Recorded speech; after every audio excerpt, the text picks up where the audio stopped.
कि घर त्यागने से ही केवल हम संत नहीं बनते हैं। हम यदि गृहस्थ जीवन भी अच्छा जी रहे हैं, गृहस्थ जीवन भी कोई गलत नहीं है, गृहस्थ आश्रम भी एक आश्रम है और संन्यास आश्रम भी आश्रम है, लेकिन गृहस्थ धर्म को पालन करना, देखो अतिथि का सत्कार, कोई भी आता है और कुछ लोग ऐसे होते हैं कि घर में मुंह छुपा जाते हैं। यदि आपके दरवाजे कोई अतिथि आ जाए और आपने उस अतिथि का सत्कार यदि नहीं किया तो आप गृहस्थ धर्म जीने के कोई अधिकारी नहीं है। आज दरवाजे पर कोई भी संत आ जाए, आप उसको यदि एक लोटा पानी नहीं पिला सकते हैं तो आपका धन किसी काम का नहीं है। चाहे आप कितने भी बड़े धनवान क्यों न हो, लेकिन एक बात ध्यान में रखना, तुम्हारे खाते तो एक ही दो होंगे, आपके खाते 2, 4, 6 बैंकों में होंगे, पर हम फकीरों के तो पूरी दुनिया में खाते हैं। बोल गोविंद भगवान की, सब खाते ही हैं जे, समझ रहे। तो कभी एक बात इसलिए मैं बता दें, कोई दरवाजे आए, पहले तो आपका धर्म बनता उसको भोजन कराइए। यदि आपके पास व्यवस्था नहीं है तो आप कुछ न कर सको तो एक गिलास पानी जरूर पिला दीजिए कोई दरवाजे आए, क्योंकि इसका भी मैं आपको बता रहे हैं इसका मतलब क्या है। क्योंकि जो व्यक्ति आपके दरवाजे आया है और आपने यदि उसको एक गिलास पानी नहीं दिया तो उसके साथ जो दुर्गुण आए हैं ना, वो दुर्गुण तुम्हारे घर छूटेंगे, और जो उसका अपराध, जो उसने पाप किए होंगे वो तुम्हारे घर, और वो तो पुण्य लेके तुम्हारा चला जाएगा। बोल गोविंद भगवान की। और यदि आप अपना बचाना चाहते हैं पुण्य, और आप सच में परमात्मा के घर अपना अच्छा काम करना चाहते हैं, क्योंकि उस दाता के दरबार में खाता अपना लिखाना चाहते हो, तो खाता यही है, आए हुए संतों का सम्मान, अतिथियों का सत्कार। ये नहीं करोड़ों की संपत्ति भरी और किसी को एक गिलास पानी नहीं, तो ऐसी संपत्ति, बोल गोविंद भगवान की, ये धन किसी काम का नहीं है। पायो जी मैंने राम रतन धन पायो, और अध्यात्म में घुसेंगे ना तो राम नाम से बड़ा कोई धन नहीं है, लेकिन उन राम नाम जो धन कमाने वाले उन संतों का यदि आदर कर लिया आपने तो कछु तो ले लो, ज्यादा भजन ना कर पाओ तो। हाँ, सच्चे संत तो अपने, हमारे गुरुदेव जी तो कहते कि किसी से ज्यादा पैर में छुलाया करो, क्योंकि ज्यादा सत्य बात यह है कि वैसे भी तो भजन ज्यादा हम तक करते नहीं है। हाँ, और थोड़ा बहुत तो कर भी लें तो जे बाबा तो सवेरे ही मर जाए हमारे पास, तो कहाँ बताएं सवेरे ही सवेरे। तो वैसे सत्य बात यह है कि जहां तक प्रयास हो पैर कम छुपाइए, थोड़ा बहुत कर लो भजन भगवान के लिए, कल्याण के लिए अपने, हैं। तो मेरे सज्जनों, इसलिए कहते हैं कि कभी भी जीवन में, कुछ लोग कहते हैं साधु बनना तो बड़ी सरल बात है, 2 रुपया को रंग लियो हाल साधु बन जाता है, बाबा बनने में कहाँ देर लगी रही है?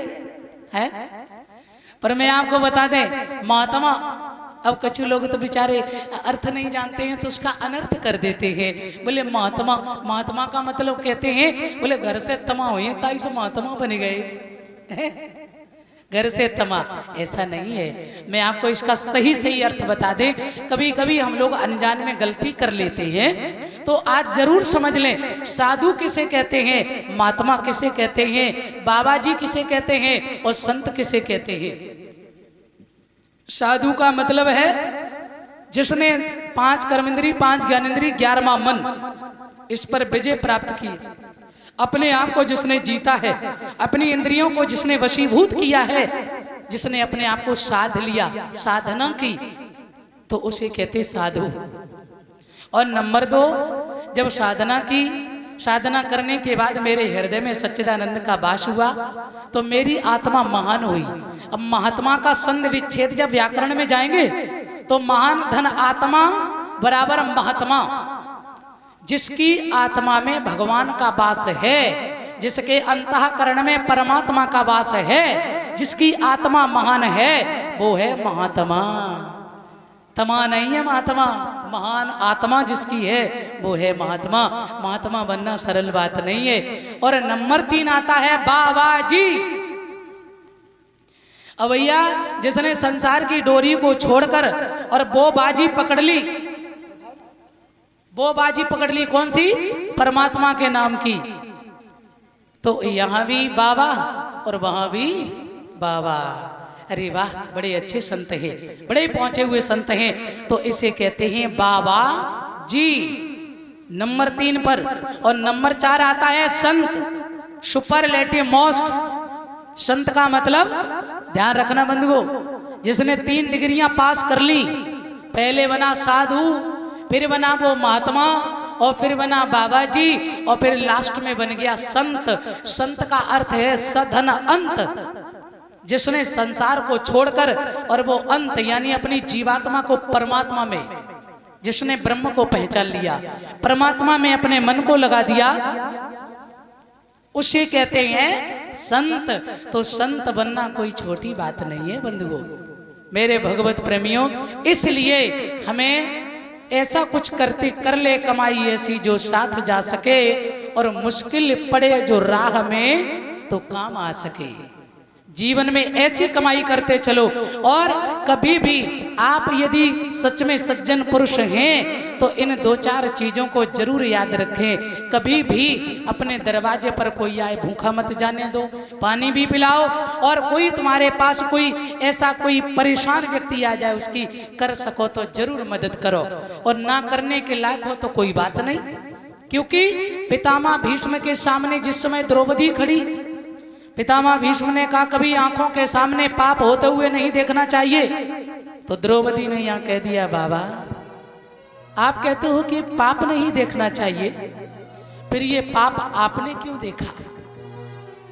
क्यों?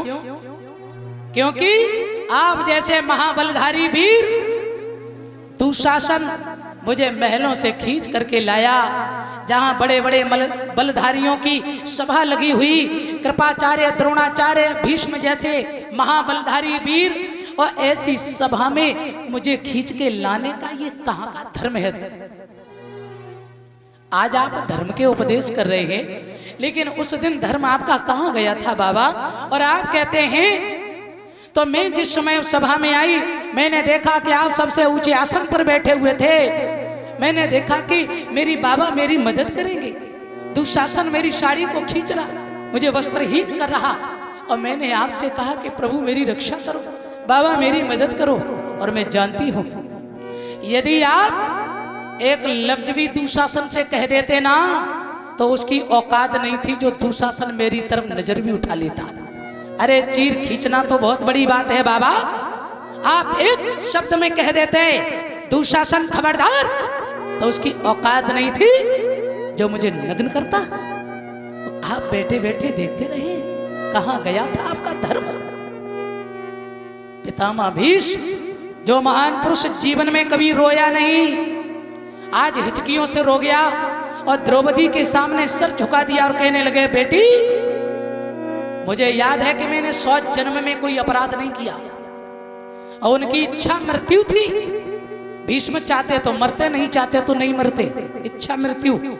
और बोले बेटी आज मैं 54 दिन से इस सैया पर पड़े पड़े पीड़ा सहन कर रहा हूं। क्यों? क्योंकि मैंने जो अपराध किया अपने जीवन में, उसी भूल की पश्चाताप में कर रहा हूं। अब मेरे जो मैंने दुर्योधन का अन्न खाया था, मेरे अंदर जो रक्त बना था, अब वो एक एक बूंद करके निकल चुका है बेटी। अब मेरी बुद्धि शुद्ध है, मेरा मन पवित्र है। अब मैं कोई अपने सामने ऐसा पाप, बेटी मुझे क्षमा करना।